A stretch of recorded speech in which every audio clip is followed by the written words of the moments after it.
Rebuild of the favorites. We here for the latest. South side or the north side. Not tuned to the greatest. Home team for the home teams. Both sides got our own rings. On the mound or the long ball. But we don't put the wrong strings. Yeah.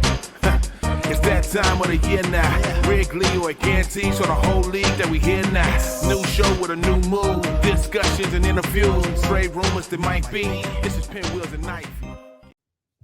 Welcome to the Pinwheels and Ivy Podcast. We have another special edition because the Cubs shocked the MLB world and Jed Hoyer with the heist of this century, getting Craig Counsell last minute.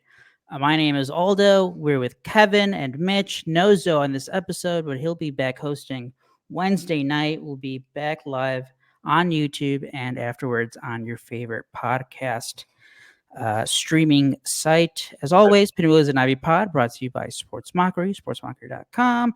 Download the app, turn on push notifications, and then hopefully we'll be seeing a lot more breaking news from the Cubs and maybe the Sox too. Maybe the Sox surprises. Yeah. Eventful week for both teams here. Eventful, yeah. We mentioned on Sunday night how we were going to be doing more of these special episodes when things went down. We're going back-to-back nights. So that's good. I guess a good sign. Kevin, I'll start with you. It's the middle of the day. The big news early on was Cleveland announced their manager, Stephen Voigt, former catcher. He's never managed before anywhere, I think. So people, Heyman. It was basically the usual suspects were like, all right, Craig Counsell now is going to choose between staying in Milwaukee or he's going to go to the Mets. Those were the two other teams that he interviewed with or obviously had talks with, staying in Milwaukee. And then I'd say around, Central Time, around noon, Ken Rosenthal tweets out, Craig Counsell is going to manage somewhere in 2024, but it's not going to be with the Mets. He's not staying in Milwaukee. He is going to take someone's job. Everyone's like, whoa, where is this coming from? Because I think a lot of people assumed it was, for me, I thought it was 100% Mets. I thought it was Griffith. I thought Griffith was gone. I thought that's what I thought. I thought it's so funny you say that because when that came out, all these Sox fans got so excited, like, oh, could it be Griffith? And then everyone's like, no, well, they said he'd be back next year. But you know who else they said would be back next year? And they gave an endorsement to David Ross. David Ross, that's right. I was going to say, obviously. Also do it. The White Sox. We, obviously we follow a lot of Sox fans, Cubs fans on our Twitter accounts. We're in Sox chats too. So yeah, that was the initial thing. Was like, whoa, is Chris Getz? He let go of Tim Anderson. He's not loyal to these guys. Maybe he does make a big move here. And then out of nowhere, I think an hour after that, or whenever it was, Ken Rosenthal breaks the news. He was the first to break it. Cubs are hiring Craig Counsell. And I think Cubs fans were still stunned for like 5 hours after that. Mm-hmm. Even a couple hours before we're recording here on Monday night, it was mostly just in shock. Like, they did what? Because again, Craig Counsell's contract ran through October. So the teams that did speak to him, which is Cleveland and the Mets, they have to ask for permission. ESPN's Jesse Rogers reported the Cubs just waited. And then I think the Athletics' Sahadev Sharma wrote, it's not, obviously they kept Ross through October. It's not like they were looking to fire him immediately after September, or maybe they knew all along that Craig Counsell just was waiting for the Cubs to come a call. And apparently that's what Jed Hoyer did. November 1, he was on the phone with Craig Counsell, and Counsell at the time still obviously didn't pick anyone. Took the meeting, secret meetings. Secret, so secret that like only like a few people in the world knew. It was probably like Jed Hoyer and whoever does like the Cubs calendar for him. And maybe his dog. He probably told it to his dog, who doesn't actually. Whoever his immediate assistant is, who scheduled these meetings with Craig Counsell, or it was probably just Jed Hoyer and his assistant who knew that the Cubs were meeting, because this was nowhere. This was no one had it. Off the beaten path. I feel like, to your point though, if Craig Counsell wasn't available, and because they didn't, I think they would have brought David Ross back. So I don't think they necessarily relied to him. I think that was a genuine public endorsement. But like a good front office, you see a good opportunity in front of you and you pounce on it. That was the initial reaction. Was like, dang, Cubs from the top rope there. That's what a good front office does. And I've said it on here. I've said it on here too. Jed will be your best friend, best pal, your biggest supporter until the knife goes right in. And if it means doing what he thinks is the best decision, he's going to put the knife in. And I'm sure Rossi didn't see the knife based on that article that you shared with us, although it doesn't sound like Rossi was aware that this was happening. I mean, there's obviously going to be some issues in the clubhouse with guys that are loyal to Rossi too. That's going to be a part of this whole dynamic too. But that's what Jed does. Jed has no problem. I mean, he's done it with the free, the guys that the Cubs traded away, tailing them, you're fine. And then a day later, trading them off, or, being your best friend and your pal and telling you everything's okay. And then boom, next thing you know, you're in the ditch and you've got one, two in the back of the head. And that's Rossi got taken out to pasture, and Rossi should, but you know what? And Tom Ricketts is the same way though. Jed felt it this year. Tom Ricketts was, as the Cubs kind of struggled in the offseason, Jed kind of tossed him a little bit under the bus too last year. And so I think that everyone it's the fear of getting tossed under the bus. So who's going to do it first? It's like the beginning of the Dark Knight, where everyone just keeps popping everybody in the back of the head until you have only one Joker left. Jed's the Joker. Yeah. Jed is the Joker here. Well, Ricketts is the Joker, but Jed right now is Bob from the Michael Keaton Batman still. I mean, make no mistake, they did David Ross dirty. Like, I mean, he has every right to be upset, but that's professional sports. It's result-oriented based, like business.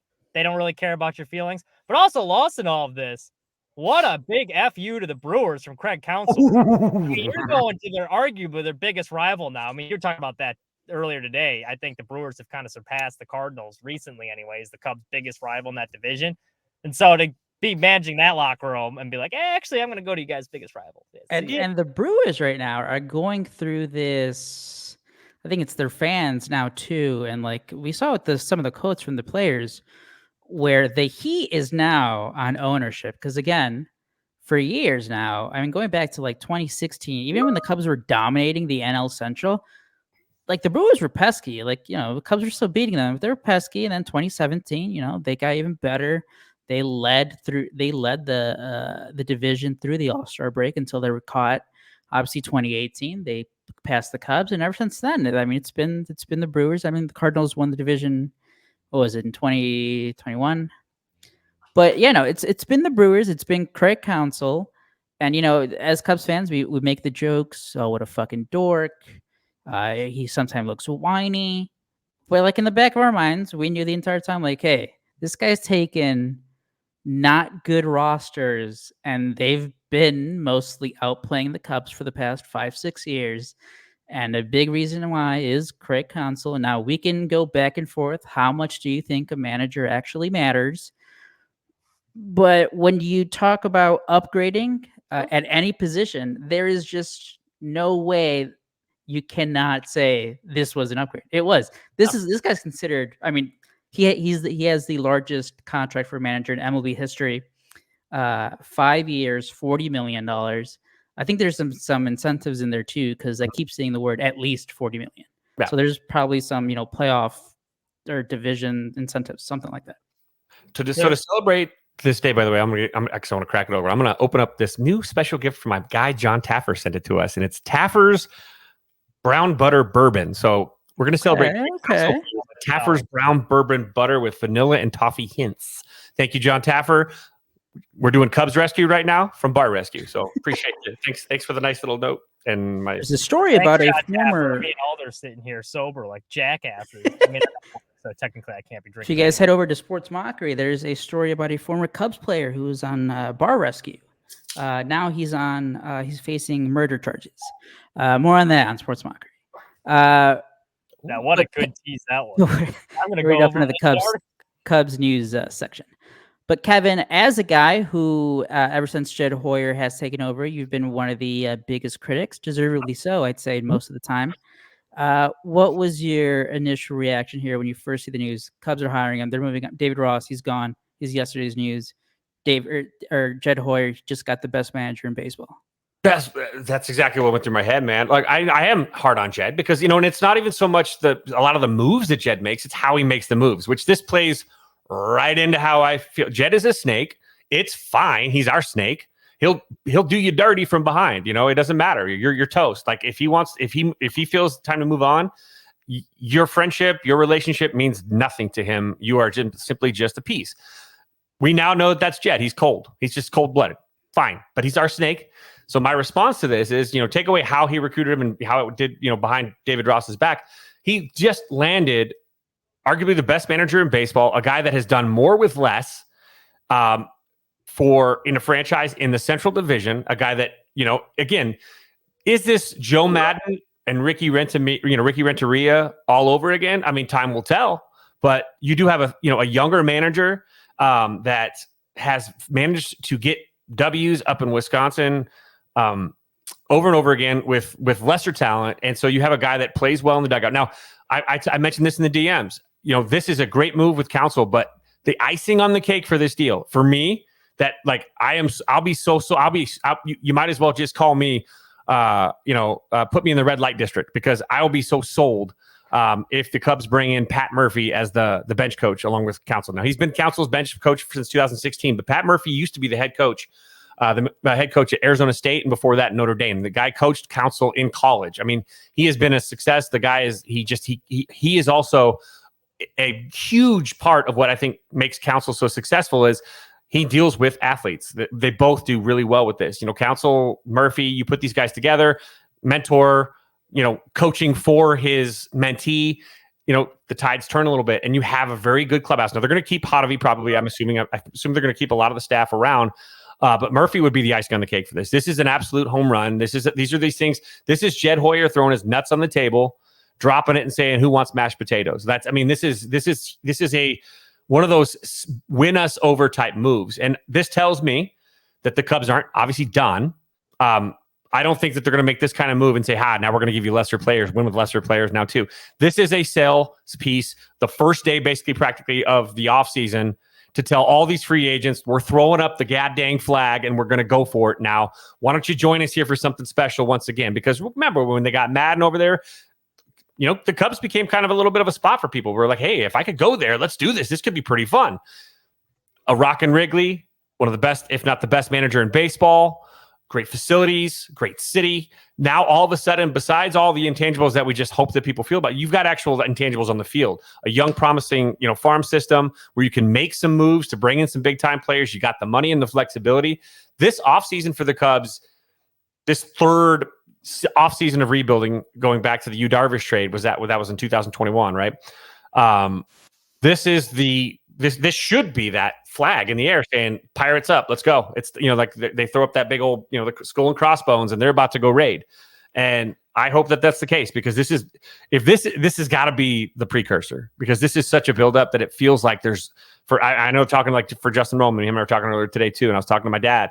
Everyone seems to feel like this is just like, and they're off, bish, and the gun goes, and now there's more on the way. There's stuff that he already knows. I mean, how could you not want to play for, what a situation. I'm sure. I know I'm not the only one. A lot of people wrote about it. A lot of people tweeted about it after the news broke.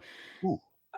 With the general sense of, hey, anything that you think is possible this offseason for the Cubs is on the table now.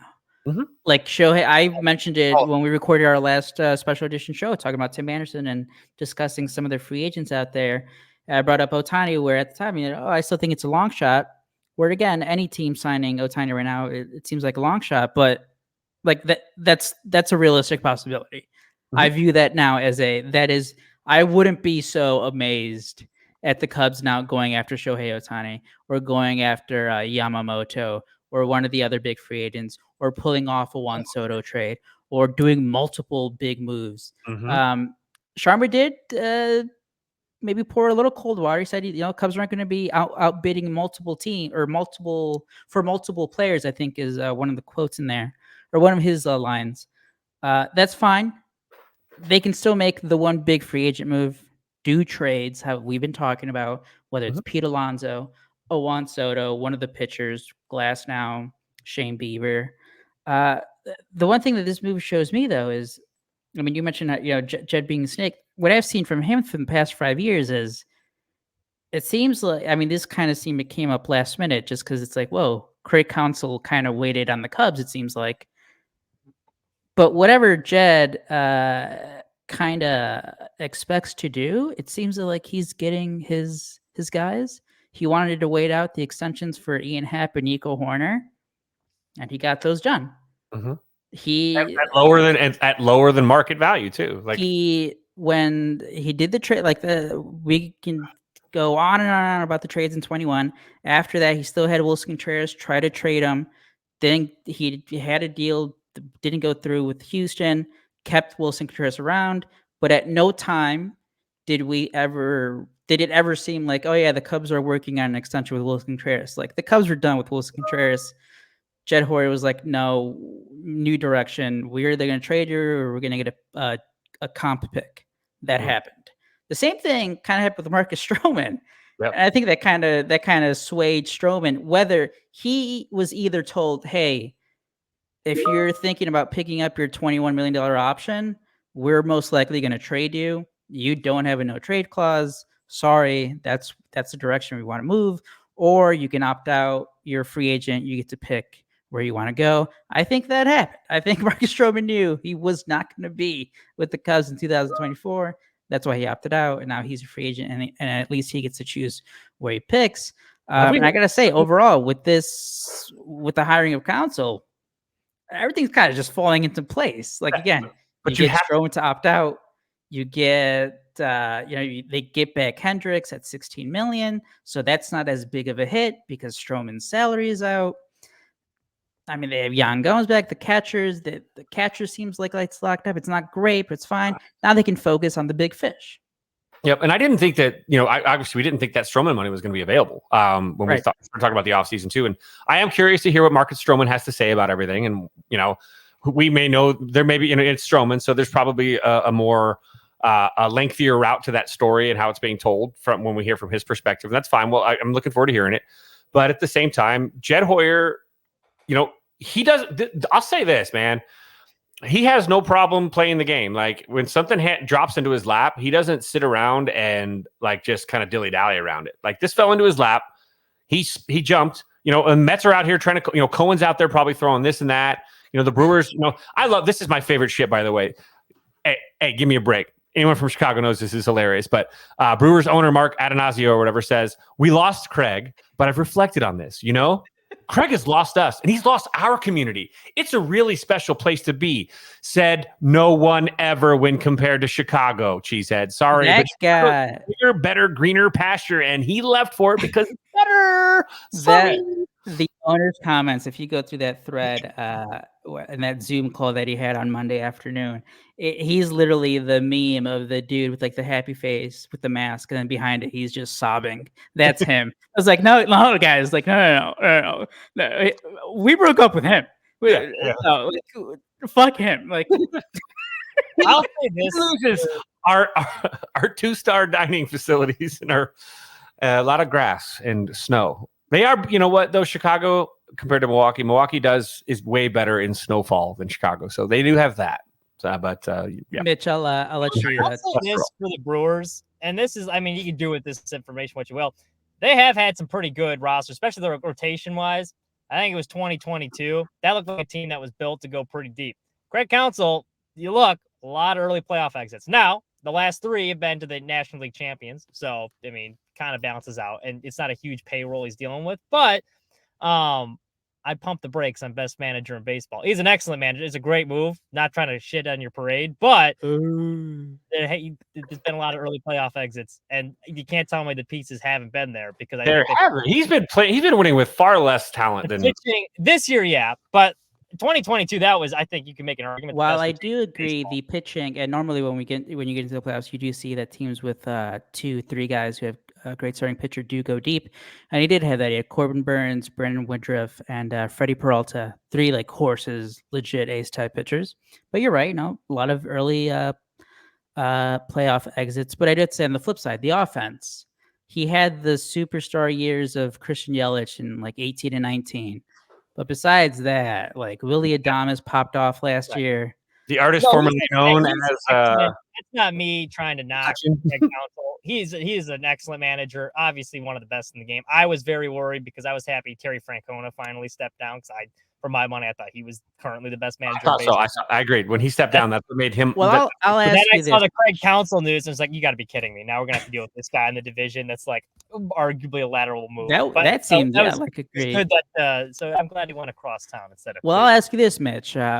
Who would you have ahead of Craig Counsell? I think right now you'd have to say Bruce Bochy would have to be in there. Got a lot of talent. He won a World Series. He does have a lot of talent, but rings talk. Fair, that's right. Sure. I would say, well, actually, now that Terry Francona retired, let's see. I would say, yeah, no, he's right there. He's probably like 1A. If I'm going off the top of my head right now. That's number one. I do think, well, people have their problems with them. I do think Dave Roberts gets more flack than he deserves. I think he's a solid. I watch the Dodger games now where I'm like, ooh, good, maybe not. He also a guy with a lot of fucking talent. That's fair. You can roll the ball out there and win with that type of talent. So I think a good point for Craig Counsell too. He seems like he's a good, like, what's the word here? He's a good bridge guy between the front office and the clubhouse in terms of we all know for the most part the successful teams are analytically driven. I got there, but not really. This is why we need Zoe hosting, so we make fun of him, not me. But you need someone who can spread that message, and you need a good communicator because you can't just spit out all these numbers. That's not all going to work if you just hey, this happens on this, you got to do this, our formula says this. You need a guy who can translate that into player terms. Yes, correct. You see, I feel like Craig Counsell is a guy who has been lauded as a pretty good bridge from front office to clubhouse. Well, look at his playing career too. Now, David Ross fell into that mold of catchers because catchers always make good managers, blah, blah, blah. But Craig Counsell was a position player who was a grinder. He played for 5 different teams. He wasn't a guy that was going to necessarily go out and hit. I think he hit maybe 300 in 2000. That was about it. Everything else was just kind of average and not a big power guy, but a dude that is going to drive in 25, 35, 45 runs a season. But he's going to play in a bunch of games and he's going to provide value all over the place because he knows baseball. And when you have a guy like that knows the game and knows how to verbalize.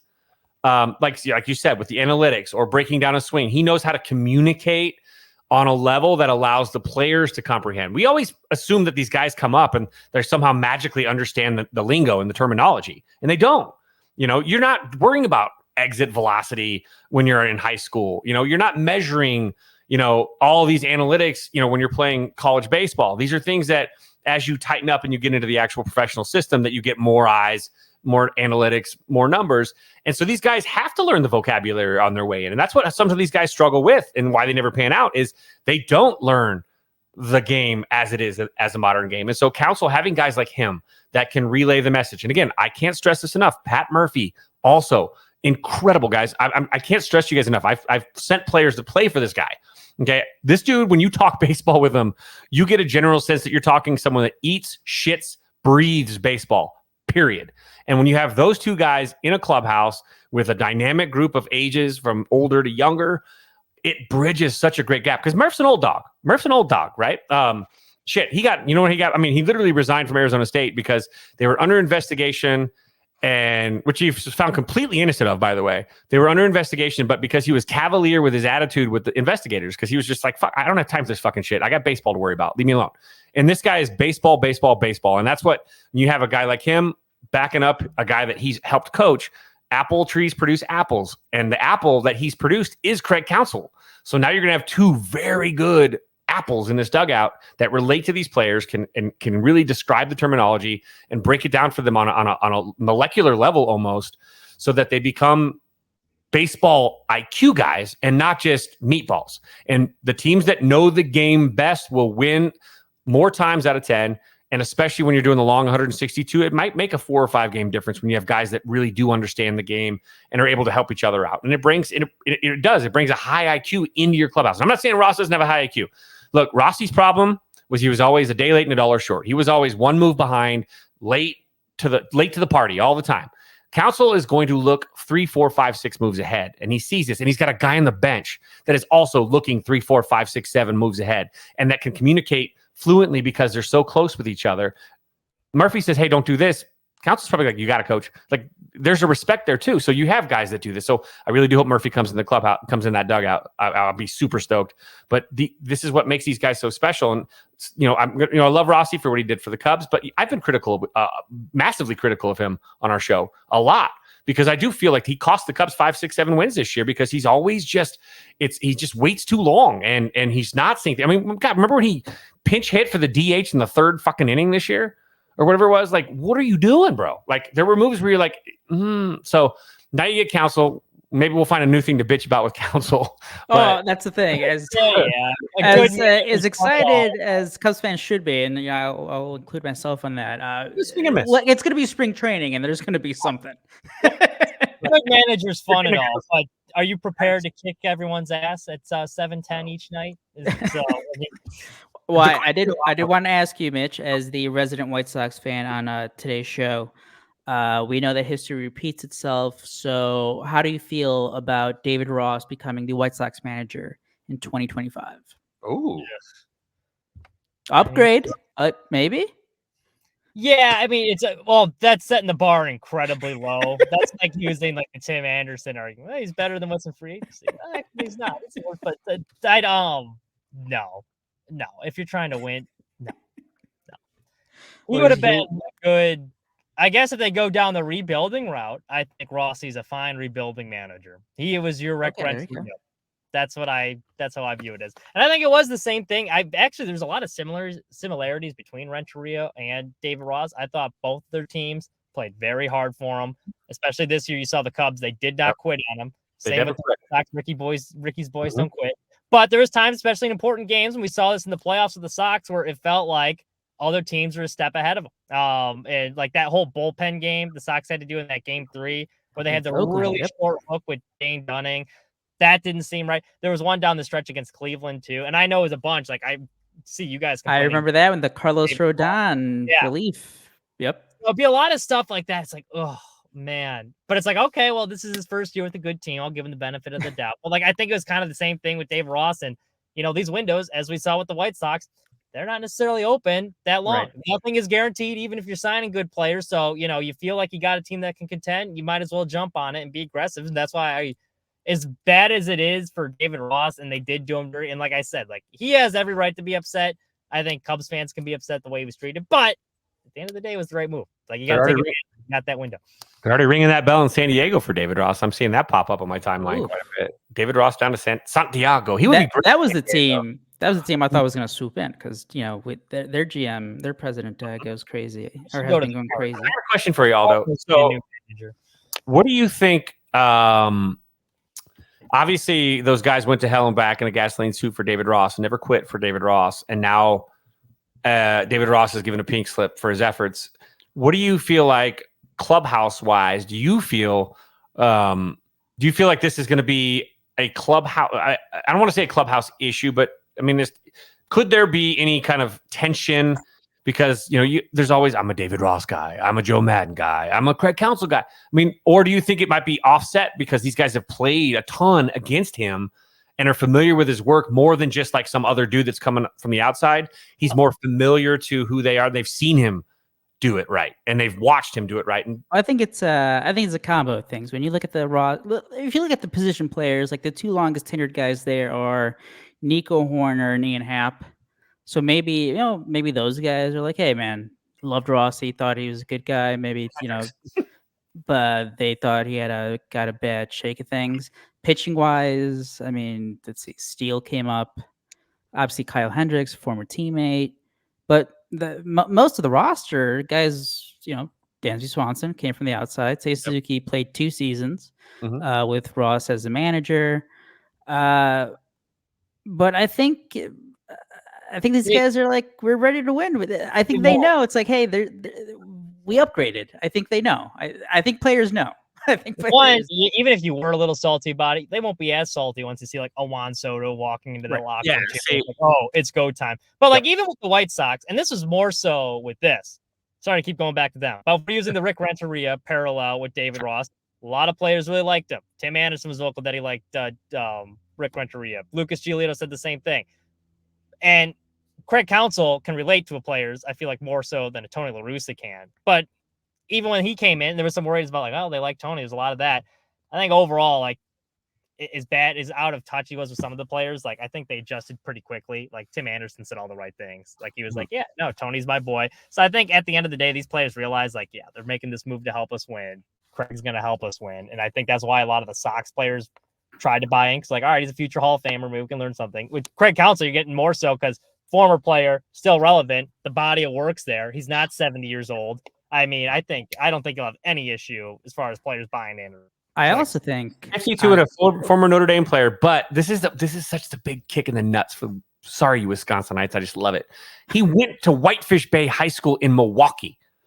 And he said, this is a hometown team. Yeah, no, this was a hometown team. And he was like, hey, because I think that one of the other quotes from the Brewers owner was something to the effect of like they asked him, did you get to make a counter offer? And he's like, he just informed us of his decision. And that was it. Like, Craig Counsell was just like, deuces. I'm out of here, guys. This is the football equivalent of the football equivalent of like the Cubs, the Bears getting owned by the Packers. In baseball, the Cubs own the Brewers. This is just another, whether it's an empty ballpark and Carlos Zambrano's throwing a no-hitter in your yard, the years of us, the Cubs going up there and just pounding your ass. This is just another, chink in the armor where you're like, man, just like every time that Aaron Rodgers or the Packers somehow find a way to beat the Bears, at least in baseball, we have the Cubs and the Brewers where we can go, ha, ha, ha, ha, ha. I did say that this was a tough day for Chicago White Sox, Brewers, Packers fans. Well, I know there's some out there. There are. Tough day for those, for that select. A lot of White Sox fans chose the Brewers as their second. So sorry about that, Husky. You can jump around all you want about the Aaron Rodgers walking in without a motorized cart after 9 weeks after surgery. But hey, Husky Bardo, he's super sad. But like you said, Kevin, Jed Hoyer, nuts on the table, killer move. I mean, it was literally like, hey, this was like what we all thought all these years. The Cubs, you're in a big market. Flex that money because we know you have it. And they did. Big kid. It's funny because like you'd always like throw out all these big name free agents, like especially like last year. It's like he's not coming to the Cubs. Like yeah, right. But now it's like the rest of the league, when you make a move like that, they take notice. And Chicago's already, especially during the summer, one of the best places to play. I mean, Wrigley Field, as much as it is a dump and you have to pee in a horse trough, I mean, like you can't. There's a lot of history there. Chicago, for my money, is the best city to live in the world during the summer. The other 6 months during the winter kind of sucks. But like, it's a very desirable free agent. It's why you went down to Missouri. It's a very desirable place to play to begin with, and now you got the rest of the league taking notice. Like, oh, this team's serious. They got the money to spend. It's definitely. I mean, you touched on it earlier. It's definitely a good lure for free agents. Like, hey, not only can you live in Chicago, you're going to be on a contender. There's just so many parallels because, like, I mean. Again, if you haven't been paying close attention, the Cubs do have like a legit top 5 farm system.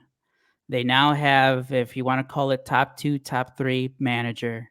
They have payroll. They have money to spend. They have the best middle infield. If you're a pitcher, you just saw Nico Horner and Dansby Swanson, and maybe not deserved, but Nico Horner and Dansby Swanson win Gold Glove up the middle. It's a destination again. Like it's back to that 2015 offseason. It's like, hey, like what's going on in Chicago? Like, they must have something pretty good going on there now. Craig Counsell signing the largest contract MLB history. Guys are going. Cody Bellinger goes there after having 2 shitty seasons. It becomes a star. He's going to get paid. Let me go there. This because we were 12 years. This is going to show like the White Sox what it could have been like had they've gotten the manager hire correctly, because there was a lot of parallels there too. People coming up with the fraud system, money to spend. Oh, just got to bring in the new manager, and they brought in the wrong one. And then you're stuck with Brian Goodwin as your big offseason acquisition instead of Manny Machado.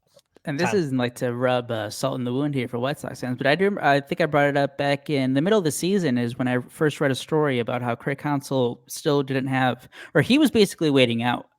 He wasn't going to sign a new deal during the season. He was going to test free agency, like for managers, get a new deal somewhere or with the Brewers. And I was like, hey, like if the White Sox were changing directions, like he's like a perfect guy, as we've said, he's done more with less. White Sox, we know historically, aren't big spenders in free agency, so he's going to have to do more with less.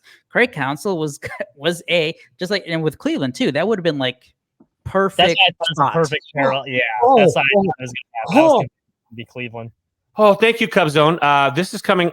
Sorry, Jeremy Winesack. That's a rather unfortunate name, bro. Sorry about that. But just shared. Wilson Contreras got on Instagram. Interesting take on the news that Craig Counsell was replacing David Ross as the next manager of the Cubs. Wilson Contreras' since deleted Instagram comment on that move was, and I quote, "about time." Damn. See, I think we've talked about Wilson Contreras in social media before on here, and it took me a couple years to catch on. This dude loves to troll. So the fact that he deleted it though makes me think that's tough.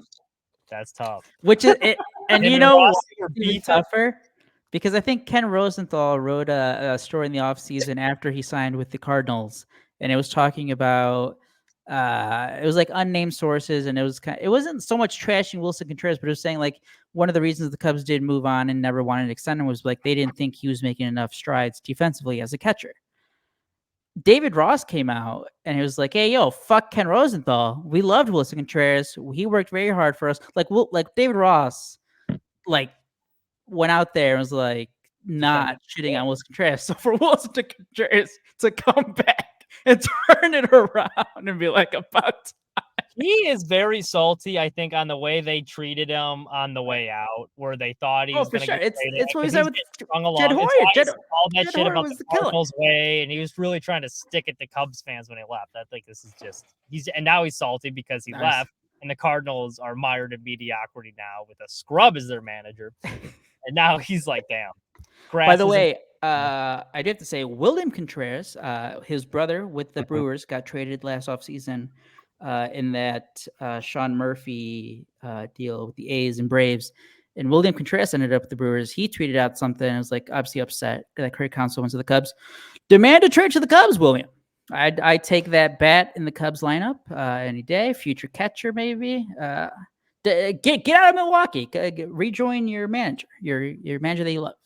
There's Demand no to trade William Contreras. Plenty of catcher spots across town too, and you can say hi to Craig Counsell. It's only like a 20-minute drive from Wrigley from there. So, those already tweeting out. You guys are getting Mitch Garver, except that you guys are going to get a World Series champion in your clubhouse.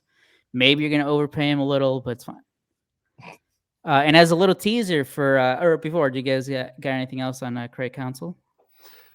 I think one thing to pay attention to as well is obviously how much of this Cubs staff returns. But you also got a guy that is 2 times to the World Series. He has been there as a player, not as a manager. But you have somebody that is coming into a big situation. He's getting his first chance in a real market, where he's going to have an opportunity to face a whole bunch of challenges. Look, the media in Wisconsin is not the same as the media in Chicago. So he's got other things he's going to have to adjust to. So things that you can watch. I know that he owns the press conference. He's really good with press conferences. I know again, like you said, we talked about, he breaks things down so well. He communicates very well. So I'm curious to see how he responds to that. I also am curious to see, again, how this plays out with the free agent market and how it plays out in that clubhouse. But it also, I haven't gotten to break down a lot, like obviously this is still so fresh and a lot of us are still kind of like getting done with our day.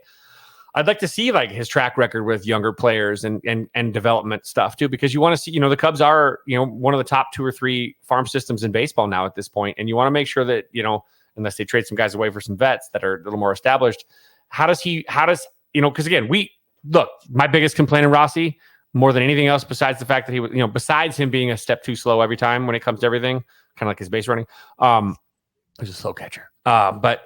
Was the fact that he refused, almost indignantly refused to play young ball players, even when they were called up at the end of the season when they could help the team. And so I'm curious to see how Counsell does this. Is Counsell one of those old heads where they're like, fuck that young pup? No, I'm going to play this old guy. I know he's 0 for like 76, but I'm going to play this guy. Or is he like, hell yeah, let's, like we talked about, why wasn't Pete Crow Armstrong playing in that important game? He should have started, right? Why don't you throw, a guy that's one of the balls on the table, like Jed, and say, F it. Let's have this kid special. Let's see if he can do something special tonight. And managers that believe that, I think, always seem to strike gold more than the guys that are like, I'm going to stick with stay consistent. No, sometimes you got to let guys with potential to be something special go be special. And Ross didn't buy into that. Let's see where Counsell is on that front. Because I'm curious to see how, again, a lefty swinger, really good for a lefty lineup. These are things that are beneficial for everybody across the board. So that's what I want to see. But I you know what? I'm hard on Jed. You can check like 75 boxes for me tonight with Jed Hoyer. Add another 25 if he adds Pat Murphy to that bench. This is anybody that I can joke about him being a snake and stabbing people in the back, but I don't give 2 shits because this is the correct move. The best players play, the best coaches coach, and if he's the best option in your universe, you fucking take it. And the Cubs did. Jed Hoyer didn't hesitate. He struck. He did a little fucking Jason Bourne shit to get it done, but he got it done. And now the Cubs, the rest now, you got to put a roster together. Go. You got your skipper. Go get the rest of your crew. Not the Brew Crew though. No, not the Brew Crew. He's gone. Nobody likes him. Mitch, any final thoughts on? You lost that community. I think you guys hit it all. Happy for you. Little depressed. Craig Counsell, shit together across town, but that's a big time hire out of left field too. Good I do have to. There was a line in that Sharma article in the Athletic. Go check it out, by the way. You can find it on his Twitter. He wrote about the how basically Jed Hoyer had like a covert mission to meet with Craig Counsell and get the deal done on Sunday. The deal was done on Sunday. There's a line in there that he did fly to, I forget where in Florida, where David Ross lives, had the face-to-face conversation to let him know the news. Brock Carter.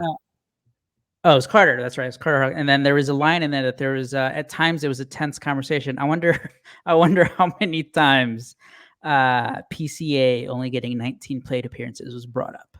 After he was called up. You know what, though? At least they flew down there and did it face to face. That makes me feel a little bit better about it. Like, if you're going to do it, that's the way. Well, yeah, absolutely. You look a guy in the eye, you shake his hand and say, thank you for what you did. We're just going a different direction. That is class.